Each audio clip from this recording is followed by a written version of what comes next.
Auzubillahiminash-shaytanir-rajim. Bismillahir-rahmanir-rahim. Assalamu alaikum students. Today we are going to discuss the hydrocarbons. Last chapter हमने पढ़ा organic chemistry का, उसी को हम आज कंटिन्यू करेंगे। ऑर्गेनिक कंपाउंड्स क्या होते हैं आपके पास, इनके यूजेस क्या हैं, इंपॉर्टेंस क्या है और इनकी डिफरेंट क्लासेस क्या हैं, ये हम इस चैप्टर में देखेंगे। This is one of the most important chapter in your book, और ये आपकी जो फर्दर स्टडीज़ हैं वहाँ पर ये आपको बहुत ज़्यादा इसकी ज़रूरत होगी। तो इसको सीखने में, इसको पढ़ने में, इसको आपने बहुत गौर से देखना है, क्योंकि आगे जो केमिस्ट्री आपने फर्स्ट और सेकंड में पढ़नी है वो सारी इससे इंटरलिंक्ड होगी। सबसे पहले ऑर्गेनिक कंपाउंड स्टूडेंट्स क्या होते हैं? ऐसे कंपाउंड्स जिनमें सिर्फ दो एलिमेंट्स होते हैं, और वो कौन से होते हैं? कार्बन और हाइड्रोजन। ऐसे कंपाउंड जिनमें दो एलिमेंट होते हैं, कार्बन और हाइड्रोजन, उनको आप कहते हैं हाइड्रोकार्बन। अब स्टूडेंट्स, हाइड्रोकार्बन्स की क्लासिफिकेशन की जाती है। वो क्लासिफिकेशन होती है बॉन्डिंग की बेस पर, type of bonding between carbon atom. Carbon atom के बीच में जो है आपकी बॉन्डिंग कैसी है, उसकी बेस पर आप क्लासिफाई करते हैं। अगर वो सिंगल बॉन्ड है तो उसको कहेंगे अल्केन्स, ANE इसके आखिर में आएगा। अगर वो डबल बॉन्ड है तो अल्कीन्स आएगा, ENES। और अगर ट्रिपल बॉन्ड है तो alkynes, YNES। Single bond, double bond और ट्रिपल बॉन्ड, इन तीन की बेस पर आप हाइड्रोकार्बन को डिस्ट्रीब्यूट करते हैं। उसके बाद स्टूडेंट्स, जो आप एनर्जी आपकी कंजम्पशन है या जो आप यूज़ करते हैं एनर्जी, उसका 90% आपके पास क्या है? वो फॉसिल फ्यूल से आता है। फॉसिल फ्यूल एक्चुअली आपको बता देते हैं कि क्या फॉसिल्स मीन्स क्या होते हैं कि रिमेनिंग्स ऑफ एंशिएंट ऑर्गेनिज्म। वो ऑर्गेनिज्म जो पहले कभी ज़िंदा थी, उसके बाद मर गई, गल सड़ गई, डिके हो गया उनका, उसके बाद जो उनके कई पार्ट्स हैं उसमें से आपको मिलता है फॉसिल फ्यूल। कि ऐसा फ्यूल जो आप क्या करते हैं, एंशिएंट ऑर्गेनिज्म के रिमेनिंग पार्ट से हासिल करते हैं। इसमें अब फॉसिल फ्यूल आपके पास है क्या? कोल है, नेचुरल गैस है, पेट्रोलियम प्रोडक्ट्स हैं, सारी ये आपके पास फॉसिल फ्यूल में आ रहे हैं। उसके बाद है नेचुरल गैस, जो आपकी यहाँ हमने फॉसिल फ्यूल में देखा, ये क्या है? लो मॉलिक्यूलर वेट हाइड्रोकार्बन है, जो आप घरों में यूज़ करते हैं, और इसको मीथेन कहते हैं, CH4 इसका फार्मूला है। पेट्रोलियम जो है is a liquid mixture, hydrocarbon का लिक्विड मिक्सचर है। और जब इनको आप क्या करते हैं, इन हाइड्रोकार्बन को बर्न करते हैं, तो ये क्या आपको पता है कि बहुत ज़्यादा कार्बन डाइऑक्साइड और हीट प्रोड्यूस करते हैं, जिससे क्या होता है आपकी जो इन्वायरमेंट में estimated amount of carbon dioxide जो या उसकी परसेंटेज है वो कितनी हो जाती है? 20% से बढ़ जाती है। 20% तक बढ़ जाती है। Carbon dioxide and other gases ये क्या करती हैं? ग्रीन हाउस इफ़ेक्ट प्रोड्यूस करती हैं। आपने ग्रीन हाउस गैसेस पढ़ी होंगी। उसके बाद आपके पास आता है कि हर रोज़ जो है या हर साल 25 मिलियंस ऑफ कार्बन डाइऑक्साइड जो है वो एटमॉस्फेयर में रिलीज़ की जाती है। उसमें से 22 बिलियन जो है वो आपके पास सिर्फ फॉसिल फ्यूल के यूज़ करने से आती है। और उसमें से क्या होता है, 15 बिलियन जो है वो ट्री क्या कर देते हैं, उसको रिमूव कर देते हैं। तो 10 बिलियन फिर भी हर साल जो है वो बच जाती है एयर में, और जिसकी वजह से क्या हो रही है? ग्लोबल वार्मिंग हो रही है। उसके बाद स्टूडेंट, हाइड्रोकार्बन जो है सारे बर्न करते हैं, हाइड्रोकार्बन बर्न्स, लेकिन उनमें से आप क्या करते हैं? सारों को फ्यूल के तौर पर यूज़ नहीं करते। कुछ को आप फेड स्टॉक इंडस्ट्री में जो है ना यूज़ करते हैं। इनका स्टार्टिंग रॉ मटेरियल के तौर पर भी ये यूज़ होते हैं for the synthesis of large number of organic compound. उसके बाद इनकी बहुत सारी कमर्शियल इंपॉर्टेंस हैं। फिर आपके पास आ जाते हैं millions of organic compound exist to understand अब कितने ज़्यादा हैं कि हमारे लिए उनको स्टडी करना इसी तरह से रॉ फॉर्म में पॉसिबल नहीं है। तो उसके लिए उनको क्या किया गया, एक प्रॉपर सिस्टमेटिक नेमिंग दी गई है उनको। और ये किसने, एक बॉडी है जो IUPAC जिसको कहते हैं, international union of pure applied chemist है, इन्होंने क्या किया, इसको एक प्रॉपर नेमिंग दी है, क्योंकि millions and trillions of organic compound हैं, उनको इसी तरह से स्टडी करना आसान नहीं था, वो बहुत डिफ़िकल्ट टास्क है। तो उसको करने के लिए क्या किया गया, इनकी नेमिंग की गई है। अब each different organic compound should have different name. वही आपको 3 उसमें बताए थे कि अल्केन्स हैं, अल्कीन्स हैं और अल्काइंस हैं। सबसे पहले बच्चों अल्केन्स। अल्केन्स आपके पास सैचुरेटेड हाइड्रोकार्बन हैं, जनरल फार्मूला है CnH2n+2, और इनमें कार्बन क्या करती है, हर एटम के साथ 4 बॉन्ड बनाती है, मतलब कि इसमें सिंगल बॉन्ड होता है, सिंगल बॉन्ड है अल्केन्स। जनरल फार्मूला CnH2n है, और ये क्या कि कार्बन अपने सराउंडिंग में हर एक के साथ 4 बॉन्ड बनाती है। ये इसको आप स्ट्रक्चर को देख सकते हैं कि यहाँ पर मीथेन है। ये बच्चों मीथेन आपके पास जो नेचुरल गैस घरों में आप यूज़ करते हैं उसका फॉर्मूला है। क्रॉस एंड डॉट स्ट्रक्चर बनाए गए। कार्बन अपने नेबरिंग या अपने जो सराउंडिंग में चारों एटम्स हैं उनके साथ क्या बना रही है, एक एक सिंगल बॉन्ड बना रही है। ये इसका dot and cross structure formula आ गया, और दूसरा ये आपके पास इसका स्ट्रक्चरल फार्मूला आ गया। उसके बाद इसी तरह से ईथेन आ जाता है, C2H6 है। इसी तरह से आगे आप लेके चलेंगे further propane, butane, pentane, hexane के लिए। तो मीन आपने यहाँ पे समझना क्या है कि अल्केन में सिंगल बॉन्ड होता है बच्चों, फार्मूला CnH2n+2 होता है, और इसकी एग्जांपल आपके पास है मीथेन जो नेचुरल गैस आप घरों में यूज़ करते हैं। क्रॉस एंड डॉट स्ट्रक्चर इसका और स्ट्रक्चर फार्मूला। इसी तरह से इसकी जो अपर क्लासेस हैं उन सबको भी आप देख लेंगे, methane, ethane, propane, butane, pentane, hexane, heptane, octane, नोनेन, decane तक। उसके बाद बच्चों हम इसकी देखेंगे प्रिपरेशन कि हम अल्केन्स बनाते कैसे हैं। How we prepare alkenes, how we prepare alkenes, हम अल्केन्स कैसे बनाते हैं।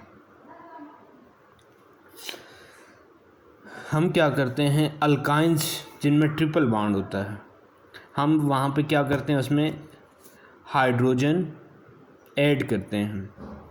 पहला आपके पास है पॉइंट कि by hydrogenation of alkenes and alkynes.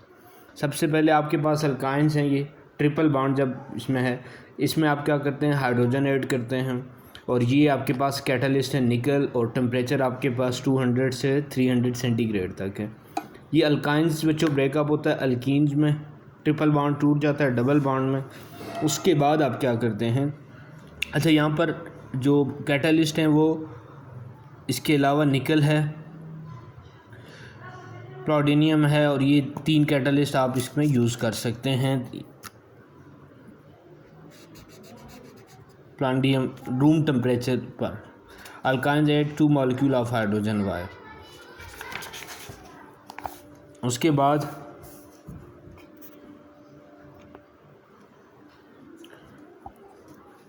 Alkynes की जब आप अल्कीन्स में आप दोबारा उसकी हाइड्रोजिनेशन करेंगे, वही सेम कंडीशंस हैं कैटलिस्ट और टेम्परेचर की, तो उसके बाद ये क्या होगा, ये एक बॉन्ड और ब्रेक होगा और ये किस में, अल्केन्स में कन्वर्ट हो जाएंगे।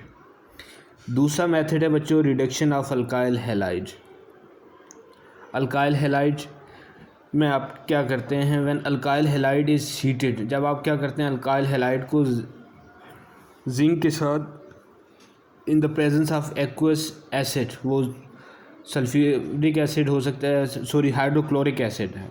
जब आप क्या करते हैं अल्काइल हैलाइड को जिंक के साथ एक्वस एसिड जो HCl है उसकी प्रेजेंस में आप क्या करते हैं, हीट करते हैं उसको, तो या ट्रीट करते हैं, तो वो क्या होता है, an alkane is produced. Usually aqueous solution of HCl and acetic acid CH3COOH is used. Equation है आपके पास, आपने यहाँ पर क्या किया, ये nascent hydrogen, this is nascent hydrogen है बच्चों, ये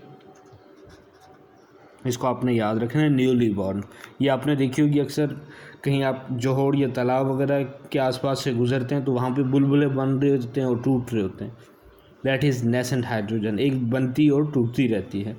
zinc react with aqueous acids to liberate atomic hydrogen called as nascent. अब इसको एटॉमिक भी आप कहेंगे और नेसेंट भी कह सकते हैं, nascent newly born. Nascent hydrogen क्या करती है, अल्काइल हैलाइड को रिड्यूस कर देती है, उसकी जगह खुद ले लेती है। Addition of nascent hydrogen is called as reduction, reduce कर देती है उसको। उसके बाद है बच्चों आपका प्रॉपर्टीज़ ऑफ अल्केन्स। अब अल्केन्स की हमने प्रॉपर्टीज़ देखनी है कि ये क्या होते हैं। सबसे पहले ये नॉन पोलर होते हैं, लेस डेंस देन वाटर होते हैं और सॉल्युबल नहीं होते वाटर में। Chemically alkanes are unreactive towards the most ionic compound. This lake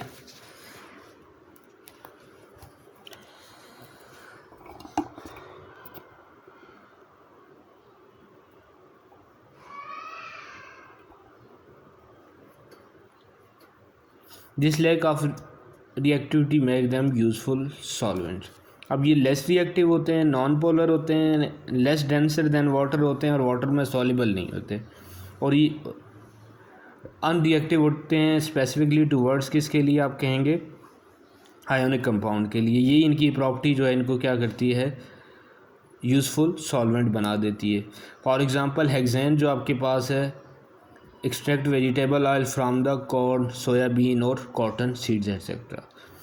alkanes जो है आपके पास up to 4 atom carbon atom जो हैं, यानी कि मीथेन, ईथेन, प्रोपेन, ब्यूटेन तक आपके पास जो है ये कलरलेस ऑर्डरलेस गैसेस हैं, और 5 to 7 जो हैं वो क्या हैं, कलरलेस ऑर्डरलेस लिक्विड हैं। और इससे जो हायर हैं 8, 9, 10, 11, 12 जो आगे जाएंगे आपके पास, वो क्या हैं, सॉलिड्स हैं with colourless and odourless conditions. उसके बाद स्टूडेंट्स आपके पास आ जाती है हेलोजिनेशन। हेलोजिनेशन क्या है कि एडिशन ऑफ हेलोजन। आप सिंपल हेलोजन आपने क्लास 9th में देखा, ग्रुप 7A के एलिमेंट्स हैं, फ्लोरीन, क्लोरीन, ब्रोमीन, आयोडीन, एस्टेटिन, उनको आप हेलोजन कहते हैं। Although unreactive towards ionic substance. अब पीछे आपने पढ़ लिया कि जो आपके पास अल्केन्स हैं ये आयोनिक कंपाउंड्स के साथ ये रिएक्ट नहीं करते, लेकिन ये क्या करते हैं, सनलाइट की प्रेजेंस में हेलोजन्स के साथ रिएक्ट कर जाते हैं, और इस रिएक्शन को आप क्या कहते हैं, सब्स्टिट्यूशन रिएक्शन। अब इसमें होता क्या है कि हेलोजन जो हैं एटम सब्स्टिट्यूट फॉर वन और मोर ऑफ हाइड्रोजन एटम। जहाँ पर आपके पास हाइड्रोजन एटम हैं ये क्या कर लेते हैं, हेलोजन इसकी प्लेस ऑक्यूपाई कर लेते हैं, हाइड्रोजन को रिमूव कर देते हैं, उसकी प्लेस खुद ऑक्यूपाई कर लेते हैं। फॉर एग्जांपल आपके पास मीथेन और क्लोरीन को जब आप रिएक्ट करवाते हैं in the presence of sunlight में ये जब रिएक्ट करती है तो क्लोरोमीथेन और HCl बनता है। इसी तरह जब इस प्रोडक्ट को अगेन आप क्लोरीन के साथ करवाएंगे, डाइक्लोरोमीथेन और HCl, फिर इसको जब दोबारा आप करवाएंगे ट्राइक्लोरोमीथेन, जिसको आप क्लोरोफॉर्म भी कहते हैं, और HCl बनेगा। दोबारा इसी क्लोरोफॉर्म को जब आप रिएक्ट करवाते हैं तो ये टेट्राक्लोरोमीथेन या कार्बन टेट्राक्लोराइड भी CCl4 ये बन जाता है। अब इसमें आपकी जो कंडीशंस हैं, डिफ्यूज सनलाइट, ये इंपॉर्टेंट है, और ये रिएक्शन सारा हो ही सनलाइट की प्रेजेंस में रहा है। ये तब रिएक्ट कर रहे हैं in the presence of sunlight, otherwise ये आपके पास आयोनिक कंपाउंड्स के लिए ये रिएक्टिव नहीं थे। In direct sunlight the reaction of methane with chlorine is explosive and form carbon and HCl। Explosive होता है यानी एकदम से धमाका होगा। Chlorination of methane usually produce a mixture of products the trend of. अब इसमें आप देख लें कि जो रिएक्टिविटी है हेलोजन में सबसे ज़्यादा कौन है, फ्लोरीन है, फिर क्लोरीन है, फिर ब्रोमीन है और फिर आयोडीन है। फ्लोरीन जो आपके पास है वो एक्सप्लोसिवली करता है, क्लोरीन जो है थोड़ा slow in dark at room temperature but rapid in sunlight है। Bromine less reactive than chlorine and require high temperature and strong sunlight. Iodine is essentially unreactive, ये ऑलमोस्ट कम रिएक्टिव होता है। उसके बाद बच्चों दूसरा है कंबशन। कंबशन क्या है, reaction of substance with oxygen और air that cause the rapid release of heat and appearance of flame is called as combustion, आग जलने का अमल। और वो क्या होता है हमेशा किसकी प्रेजेंस में, हवा और ऑक्सीजन की प्रेजेंस में होता है। और उसमें क्या किया जाता है, हीट रिलीज़ होती है और एक शोला आपको दिखता है। This is called as combustion. Complete combustion of alkane produce carbon dioxide, water and heat. Most of alkane burn with the blue flame. इनका जो आपके पास शोला या फ्लेम है वो क्या होता है, ब्लू में ज़्यादातर होगा। उसके बाद नेक्स्ट है स्टूडेंट आपके पास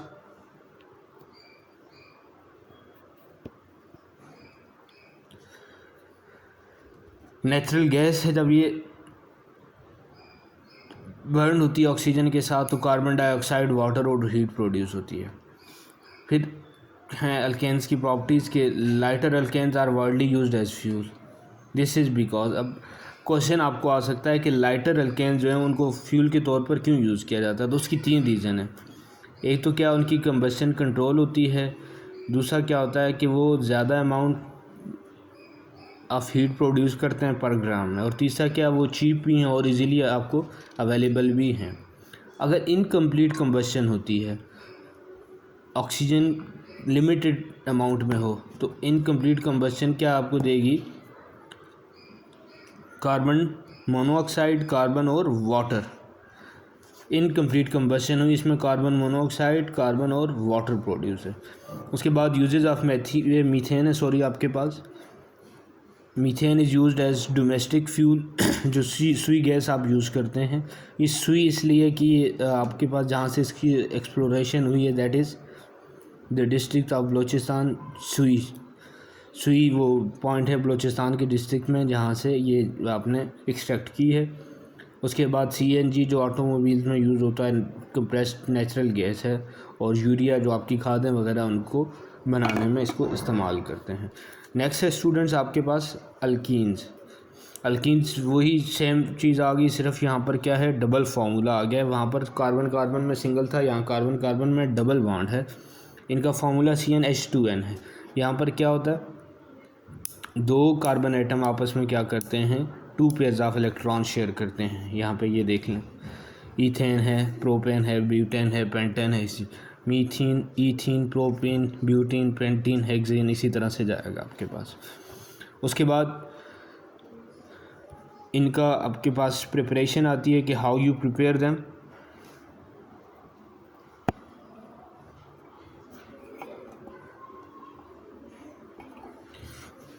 प्रिपरेशन आती है उसी तरह से हम देखेंगे जैसे अल्केन्स में हमने देखा है कि इनको प्रिपेयर कैसे किया जाता है। तो सबसे पहले डिहाइड्रेशन ऑफ अल्कोहल ऐसे कंपाउंड्स हैं जिनके आखिर में OH आता है। आप क्या करते हैं, डिहाइड्रेशन का सिंपल मतलब क्या है कि अगर आप वाटर लूज़ करें, लॉस ऑफ वाटर है, तो अगर आप अल्कोहल में से क्या करते हैं, alcohol dehydrate with vapour and pass over the heated aluminium Al2O3 है।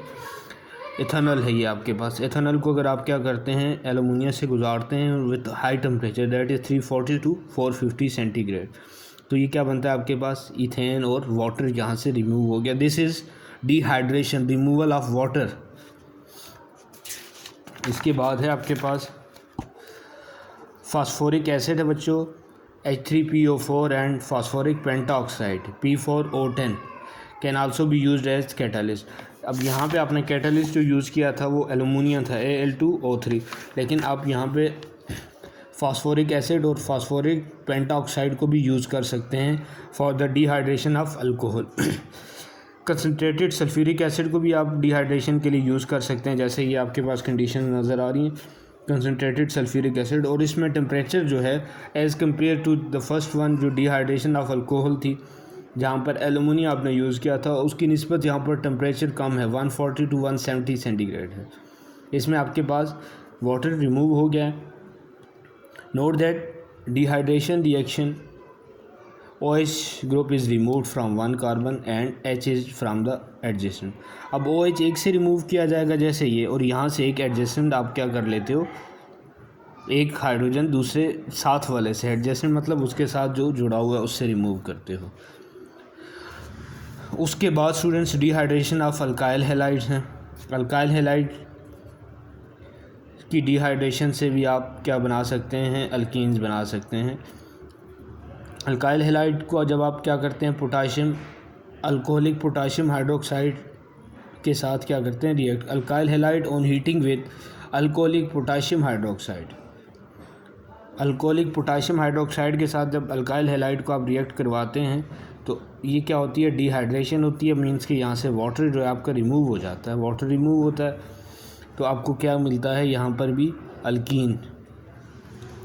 उसके बाद इनकी प्रॉपर्टीज़ हैं स्टूडेंट्स। अल्कीन जो है अनसैचुरेटेड हाइड्रोकार्बन हैं।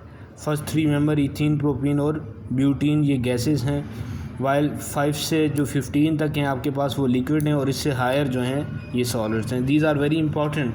अब यहाँ आपने अल्केन्स के साथ इसको मिक्स नहीं करना। वहाँ फर्स्ट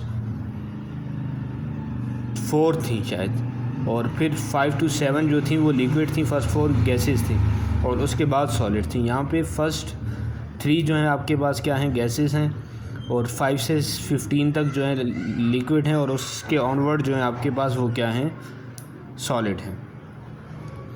ये क्या होते हैं, वाटर में सॉल्युबल नहीं है, लेकिन organic solvent alcohol, ether, benzene वगैरह में सॉल्युबल हैं। The 2 carbon atoms form double bonds are joined by 3 atom.